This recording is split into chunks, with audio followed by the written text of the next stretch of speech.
Hello there, this is Dennis Rimmer, host of Talking Books and Writing and Stuff, your regular podcast. In this place, though, however, actually in its place, we are putting in a special edition here. It's a special story, a story that needs to be listened to, so we're going to insert it into our regular rotation and run it for a bit, and then we will get back to regular programming, but then we will keep it in our constant rotation. So this is the Morin story, and please listen. Thank you. Hello, I'm Ood Galifrey from the Occultae Veritatis Podcast. Today I got the opportunity to sit down with Janine Morin, the sister of Ashley Morin, with Krista Fox, a woman who has been advocating for a missing Indigenous woman named Ashley Morin for years now. She has been a large part of the movement for the community in North Battleford and the community in Ashley Morin's life to pursue this case. They have not gotten much help from the local police, and it's been up to them to raise a lot of the money themselves and to conduct a lot of the investigations themselves and, to do the hard work of bringing awareness to the case. Krista and all of Ashley's family has worked very hard to bring awareness, and we're just trying to help them with that. If you don't know who I am, I'm the host of a totally different podcast than the podcast this feed is on, but I felt that this message was important enough to contact fellow podcasters and to pass this story on. The reality is, the time to recover Ashley and bring her home is running short, and we need government to step in and government to help the family bring Ashley home. Whether that means people coming in and providing tips to the people investigating, or pressuring the government to provide resources or equipment to help find her. But here is that whole interview. First, I would like you to introduce yourself and how you became involved in Ashley's life. So, once again, my name is Krista Fox, and I am the family spokesperson for the Morin and Bird families. How I first became involved is, believe it or not, our community is quite a smaller, closer knit type community. So everybody knows everybody, or their kids, or their grandparents, or somebody in their lives. So that's actually, I was born in North Battleford. I was away till I was 15 and came back. So I have known Ashley's mom and dad probably since I was about 17 years old. And I would consider myself at that time friends with both parents. It was Janine and I have two jobs. I work a full-time job Monday to Friday, and then I work a part-time job Thursday, Friday, Saturday evenings. And so does Ashley's sister Janine. So through that, we ended up getting really close. So I think Janine, I've been at my second job for, I think, 12 years or so, and Janine has kind of came and went a couple times. So it was after the last time she came back. Her sister was already missing. So through that connection, we started talking about it, and I started, getting myself more involved, asking how I could help, those sorts of things. And through that, again, also, Ashley's mom likes to play bingo, so she's quite often there also. So it was that relationship the three of us kind of made probably September, October of 2018 when it became really close-knit. Since then, I do most of the speaking. As you can understand, Diane is unable to talk to anybody in the public or newspaper or anything like that. She actually has a hard time speaking about Ashley's disappearance as a whole. But when we are alone, we quite often talk about Ash and what she used to do and where she'd go play ball, all that kind of stuff. So through that, I gained a really close relationship. They have since adopted me into their family. So she calls me her girl, and Janine is my sister. And through First Nations kinship, we were able to build that relationship with them. So I guess first and foremost, we'll talk about Ashley a little bit. Yeah. Unfortunately, again, I had known Ash throughout her life because I had known her parents, but not close. So we could say hi. I knew she was Diane and Lyndon's kid. I knew she was Janine's sister. And the one thing that I'll always keep stuck in my mind, and I think it keeps me going a lot of times, is her smile. She had the most biggest, beautifulest, beaming smile. And I'm sure it was, in some of her, ups and downs that everybody goes through in life. No matter where you've seen her, she always had a smile on her face. So that's something that really sticks with me. She was outgoing, but in her own way. You had to be in her circle. If you were in her circle, then I bet you most of her friends would say she was very outgoing amongst them. She was a hard worker. She worked at the casino for 10 plus years. She raised a little girl of her partners. She was madly in love with Natalie. 6-time FSIN soccer champion. Oh, wow. Even before that, Diane talks about when she was younger and playing ball, but she would play in the boys' league and she would kick ass even then. So she was hockey. I see lots of hockey pictures of her, all girls hockey, and she's right in there. So very, very sports orientated. She loved her sports. She loved her family, and she sure loved Natalie, who was the little girl that she raised. Oh, geez. It sounds like she was involved in like many different people's lives, like from being a teammate to being a coworker to just being, a nice smile on somebody's day. It sounds like she's like touched a lot of people. Absolutely.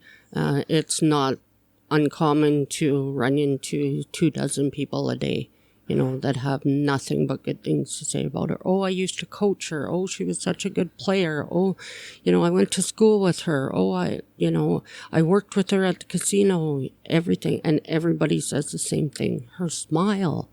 So it was just something that's embedded in our heads. And like I say, on some of my roughest days, working through this with the family, I think of that smile. It keeps me going. Yeah, you gotta have something to focus on so you can continue fighting, eh? When did you find out about Ashley's disappearance? So again, I'm going to go by from what I've been told, Yep. Just because I wasn't involved right in the beginning. It's my understanding that she spoke to Mom. The last day was July 1st, and was last spoken to or seen July 10th of 2018. Christ. She was reported missing. Actually, it was 8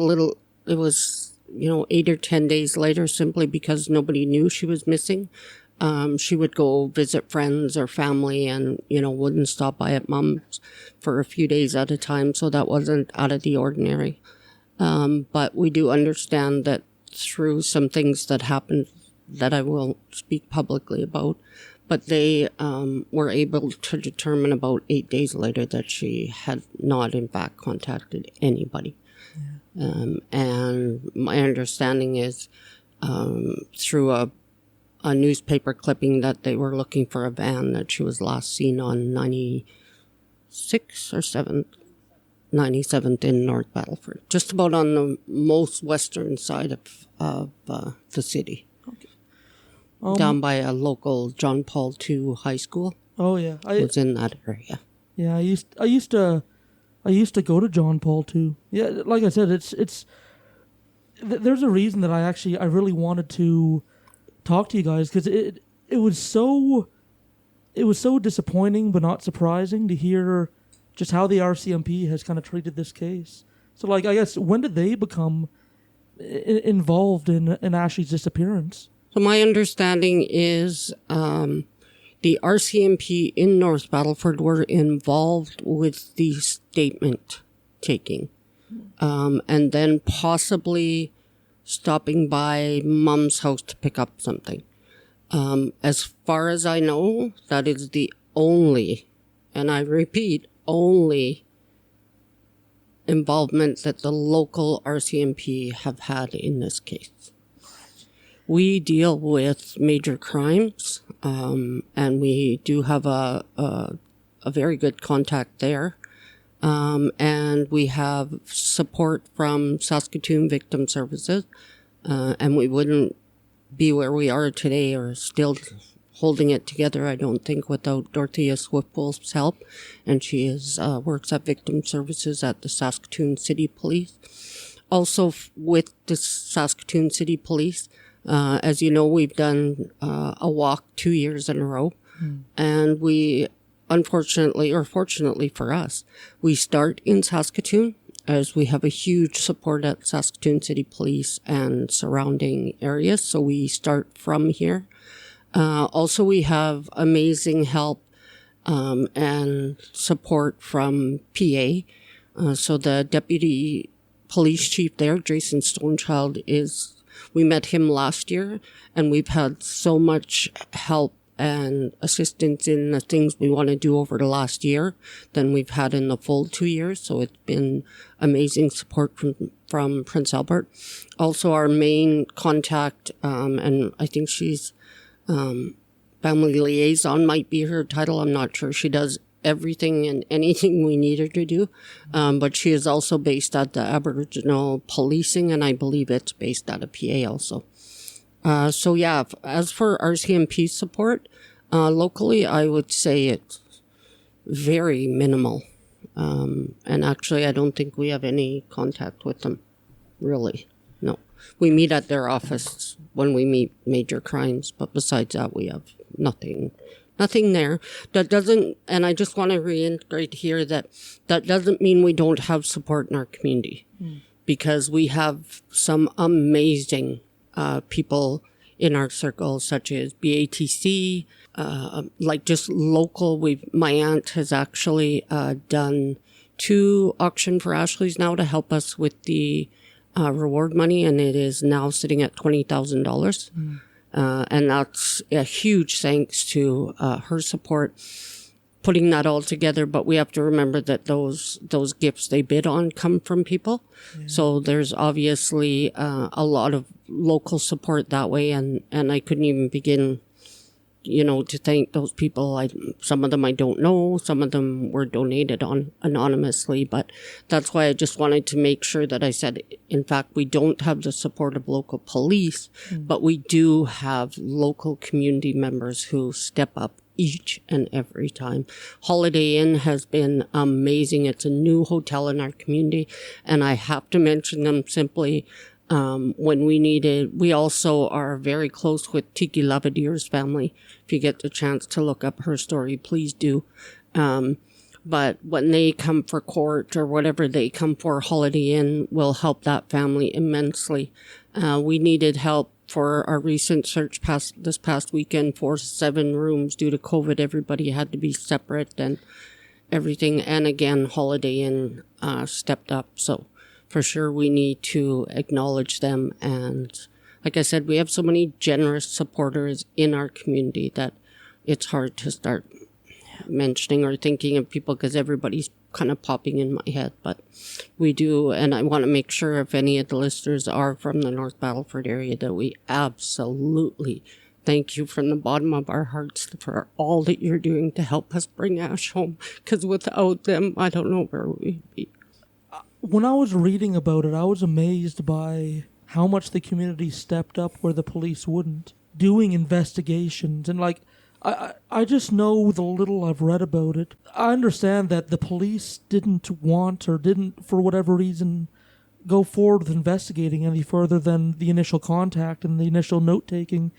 What has the community done to, investigate further where the police had, dropped the ball, if that's the right phrasing? I actually don't even know how to answer that. I don't know what they do, but I do know that there have been I think at one point we had talked and there was thousands of tips coming into the Crime Stoppers line. And I mean, we get sent regular messages, emails, Facebook messages, whatever the case may be, of people saying, you know, this or that or the other. Anything that we get absolutely immediately gets screenshot and sent into major crimes. And with understanding they cannot and will not share anything with us. And it's understanding, you know, they need to make sure that they, you know, keep their stuff tight-knit, so if and when there is an arrest, they have a solid case that we're able to move forward with. So we totally get it. It was very frustrating in the beginning. There was many mad screaming, crying. Those guys at Major Crimes have put up with me more than a few times.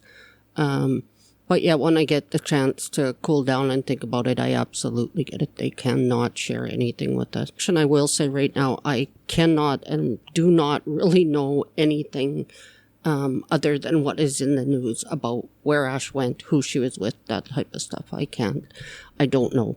I can be honest that, you know, we just know that she's not at home. That's all we know for sure. And that's where she needs to be.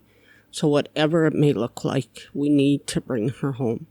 And the people that are responsible for her disappearance need to step up and give us some answers. And just imagine for a minute if that was your sister or your child or your grandchild or your cousin or your auntie. Imagine for a minute how you would feel. I can tell you right now that it's not a good feeling. And there's nothing worse than watching her mom and dad suffer the way they are. I don't care who it is, what you're doing, what you did at the time. I don't care if there's drugs. I don't care if there's alcohol. I don't give a shit. All I know is you know. And no matter what, whoever is responsible for this, I know deep down you have a heart. All of us have a heart. And you need to bring this family some closure. The ability to heal and move on. For other people that are listening that may be living in North Battleford or Saskatoon or bigger surrounding areas, and maybe they're sitting there listening to this, like, frustrated, wondering what they can do. Where would you point them? I would highly recommend, if you know anything, if you suspect anything, if there's somebody in your life that has spoken about this, if there, whatever the case may be, to call Crime Stoppers anonymously. That is the best way. I mean, they can come through any one of us. We're on Facebook, where we ask that you do not send anything to Mom. Absolutely nothing. If you need to reach out, Janine Morin's on Facebook. Myself, Krista Fox, is on Facebook. There's an auction for Ashley page that you can send stuff in anonymously. There are many ways, but first and foremost, do it anonymously through Crime Stoppers. The number for Crime Stoppers Saskatchewan is 1-800-222-8477. If you also go to their website by searching for Saskatchewan Crime Stoppers, they also have a totally anonymous way you can enter a tip on their website. What would you like to see as more help from either the government or the RCMP? If you could order them to help find Ashley in any means possible, what could they do for this? Well, I know there was a MMIW report done a couple of years ago, or a year or so ago, and I got a reporter call me and ask me to comment on it. And I said, sorry, I haven't read the recommendations yet. There's 130 some of them or something. So I said, can you give me till 4 o'clock? I'll read through them. So he said, yeah, and I did. And the only thing that stuck out to me, and I still remember it, I don't remember the exact wording, but in that report that was supposed to, for recommendations, one of them said a closer relationship between police and families. Okay, that recommendation report has been here over a year. And here you and I sit, and I'm still telling you that North Battleford local police have not helped us. The one thing that I did ask of them, one simple thing that I asked once I got involved and said, major crimes is all over. They are investigating, and that's what we need them to do. Do you think you could have a local RCMP officer, male, female, doesn't matter who, just stop in and check on Mom? Once a week, once every 2 weeks. Just say, hi, Diane, how are you doing? Anything. That has never happened. They have never been to her doorstep just for a checkup. So what would I ask for? First and foremost, the first thing that I would ask for is somebody needs to give us a boat with a sonar system. That is the first thing on my wish list. And soon. Not the fall, not before snow falls. We need it yesterday. Yeah. That's the first thing. So I guess with that, it would go back to if I was asking the government, would be more funds towards these people who have these boats or these organizations that are helping. Give them a few extra dollars so that they can come and help us out. Yeah. Otherwise, I think it's just the support. And it's tough because part of me wants to say, tell me what the hell's going on. What are you guys doing? Have we gotten anywhere? And the other part of me is saying, no, you know better than that. They can't share that information. So, like, I totally empathize with what you're saying about police, because, like, I've been on a tear researching for a different part of the podcast that we produce about police training. And they've gone farther and farther away from, like, community training. And like, I shouldn't say farther away. Like, that aspect has never been there. Mm-hmm. And, like, if they were involved in the life of their community and, like, they knew Ashley's mom and they knew Ashley and, like, they had a stake because they cared for these people, you think they might have stepped up. I'm not even sure what to say or think on their behalf anymore. I just know that we will keep plugging along, whether we have their support or not. We will not give up until we get Ash home. And we'll keep doing what we do. Like I said, it's with COVID, it set us back a little bit, but we still went forward with what we needed to do. And the reason that we do the things we do, such as the walk, anything like that, is simply because we need to keep her face out there. We need to keep her name out there. We need to remind people that she's not home where she should be. And we need those responsible for her disappearance to know that we will never give up. For lack of a better word, they effed with the wrong family, because we are never going to give up, ever. So it may take till my dying day, there's still a generation behind me. My kids are passionate about that. They want to bring her home. So however long it takes us, we're in for the long haul.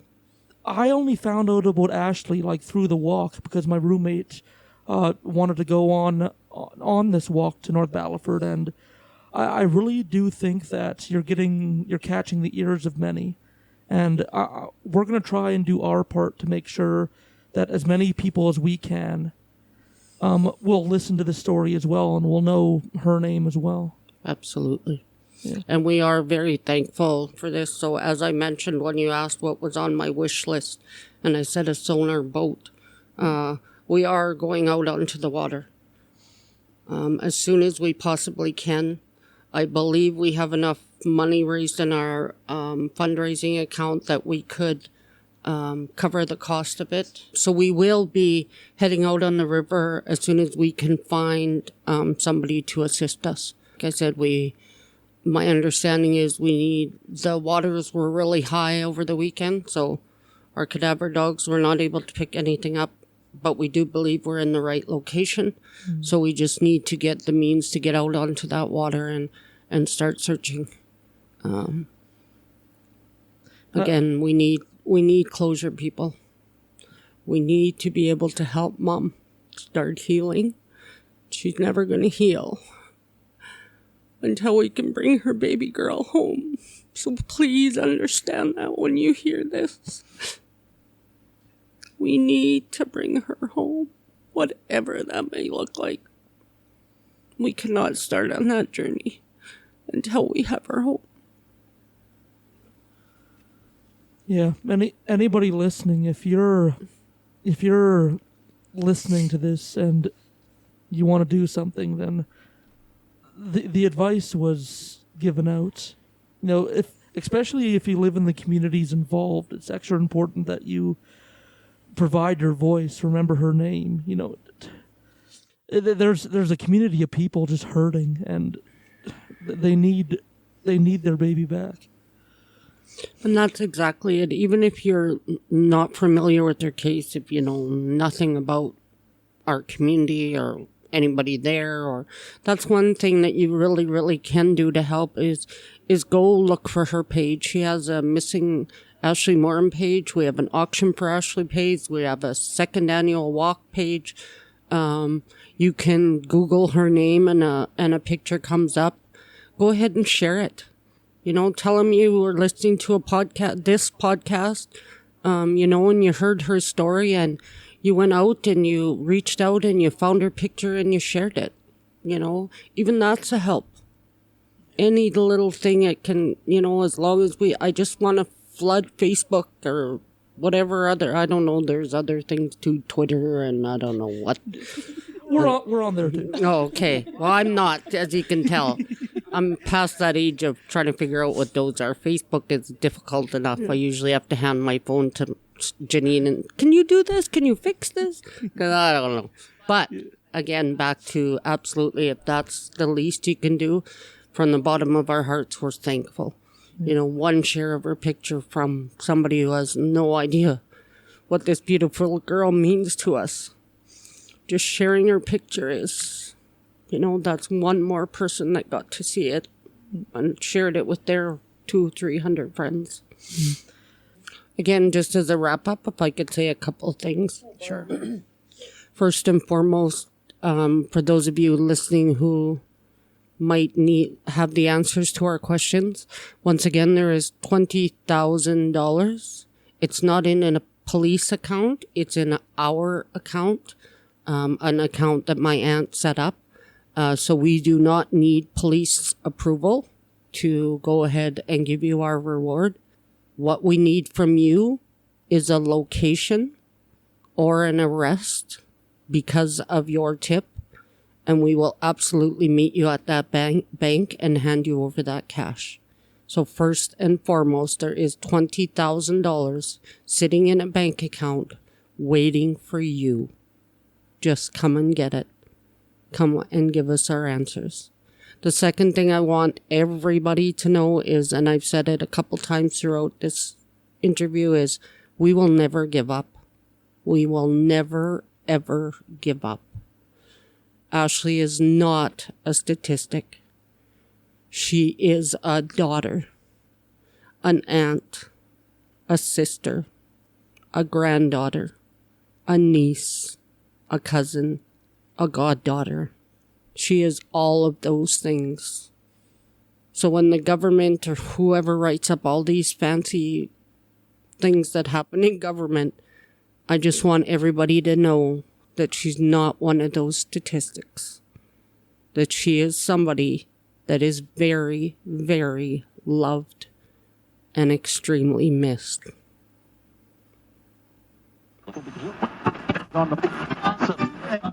Hey, you there, sitting there listening to this episode. There's something you can do to help. This is a situation where time is of the essence, and we need public pressure on the government to help this family bring Ashley home. So do you have a podcast of your own? Do you have a YouTube channel? Do you have a TikTok? Do you have a Twitter? Do you have a Facebook? Do you have an Instagram? Do you have any way of reaching people to get their attention? I give you full permission and full encouragement to rip this MP3 and upload it wherever you feel fit to spread the word about Ashley Morin. We want to bring her home. the family wants her home. Let's not let Ashley become another statistic. Spread the word. And, playing us out this episode, a very appropriate song. It was birthed out of something called the Red Dress Project, which sought to bring light to the disproportionate amount of murdered and missing Indigenous women in North America. It was made into a song sung by many Indigenous artists. The one I'm going to play you, this is Red Dress, played by Mitch Daniel.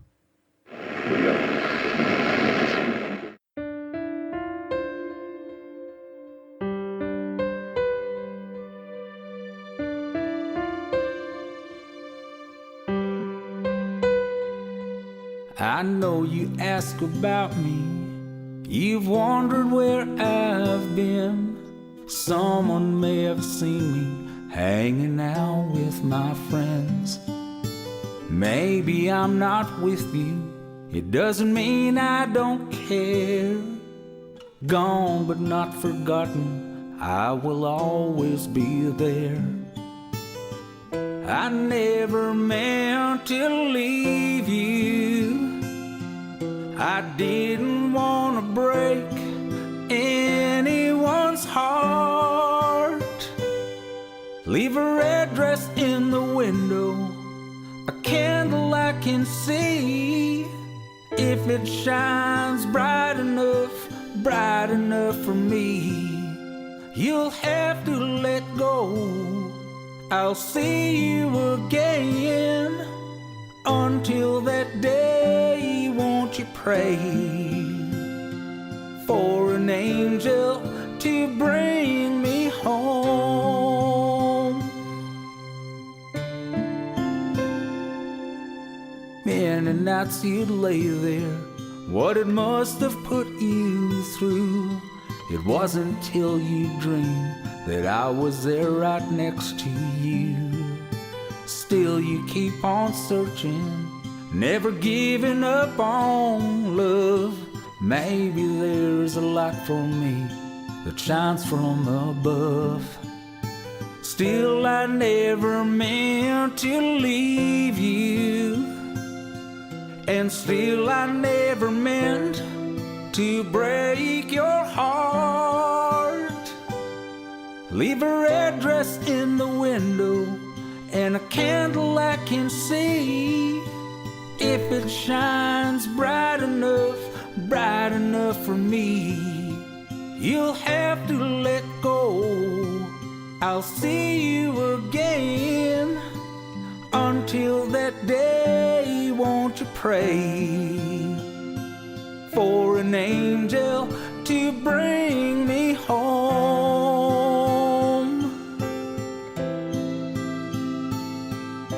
Yeah, yeah, yeah.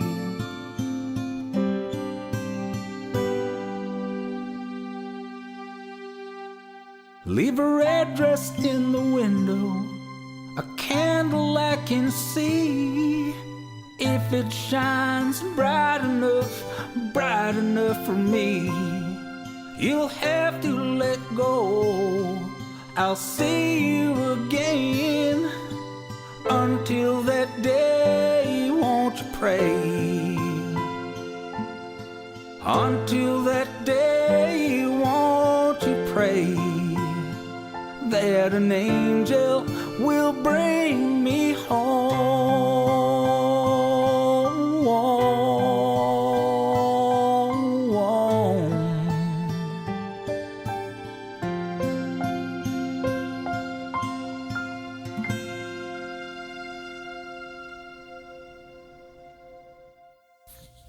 Thank you for listening to this special edition. This is www.talkingbooks.tk, the podcast that talks about books and writing and stuff.